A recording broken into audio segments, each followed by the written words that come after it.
Hello, my darling. Come close now. Sit beside me, would you? That's it. Let Granny tell you a little story tonight. A story from long ago, when I was just a young girl like you, when the world felt a little slower, a little gentler, and school, well, it was quite the experience. You know, I went to school in the 1950s. That sounds like ancient history, doesn't it? But to me, it was just the beginning of my story. Things were so different back then, and yet, in some ways, they were just the same. Children were children, with hopes and dreams and nerves and giggles. We were just a little more buttoned up, more bows and braids and polished shoes. I remember waking up early each morning, the sun barely up, the dew still clinging to the grass outside our little cottage. My mama would tie a ribbon in my hair, usually blue to match my uniform, and pack a small lunch of sandwiches wrapped in wax paper. No lunch boxes with characters or bright colors back then, just plain tin or a neat little paper bag. Our uniforms were simple, but I thought they were beautiful. A pleated skirt, crisp white blouse, a navy cardigan with shiny buttons. I always made sure mine was buttoned just right. Presentation mattered then, and shoes, always polished. You couldn't leave the house with scuffed shoes, not if your mama had anything to say about it. School wasn't just about learning your sums and spelling words. It was about learning to sit still, to speak properly, to respect your elders. Girls were taught to be polite, neat, and proper. We curtsied to our teachers. Can you imagine that, sweetheart? A little curtsy every morning. Just a dip of the knees and a soft, "Good morning, Miss Johnson." Our classrooms had wooden desks with inkwells, though by the time I came along, we mostly used pencils. Still, the smell of ink lingered in the air.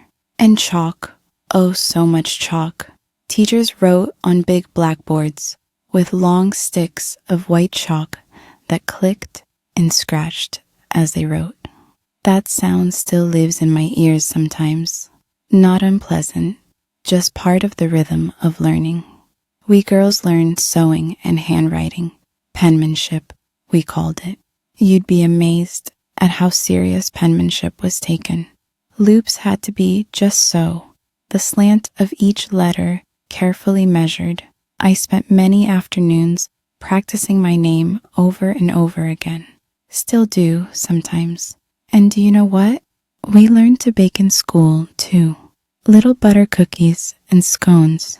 Nothing fancy, but it felt like magic. The older girls were allowed to use the oven. And oh, how I looked forward to that. There wasn't much room for silliness in school. Not the kind you see today. We couldn't talk in class unless spoken to. And if we whispered to a friend, the teacher would give us a sharp look over her glasses. Still, we found ways to giggle. A passing note, a shared smile across the desk. Friendships bloomed in the quietest corners. Recess was our time to be free. We played hopscotch and jacks and sometimes sang skipping rope songs. The schoolyard smelled like dust and daisies, especially in spring. We didn't have much equipment, no slides or swings like you see today, but we made do. A chalk line on the pavement was all we needed for a game. Books were precious then. Each classroom had a little bookshelf filled with worn but well-loved stories. I remember reading Anne of Green Gables under the window during rainy afternoons, the sky gray and soft outside, while the words took me somewhere far away. Teachers could be strict and sometimes even scary, but most of them had kind hearts. Miss Ellis, my history teacher, had the most beautiful voice, soft, like velvet. When she read aloud, the whole class went silent. She made the past feel alive. I think she's part of the reason I love stories so much, and why I tell them to you now. We didn't have calculators or computers, of course, just our minds and multiplication tables written on the wall. We memorized everything: poems, capitals, the 10 Commandments, even hymns. Oh, the hymns. We sang them every morning, standing tall with our hands clasped in front of us. It was a peaceful way to start the day. A little harmony before the lessons began.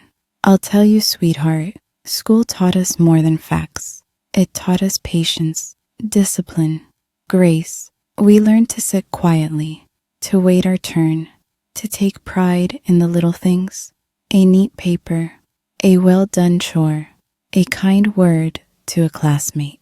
And at the end of the day, we walked home. No school buses for us.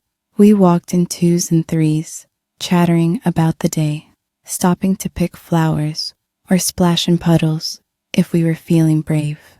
My shoes always seemed to find the muddiest patch, no matter how careful I tried to be. I want you to know, my dear, that even though times have changed, and they have, oh my yes, some things remain the same.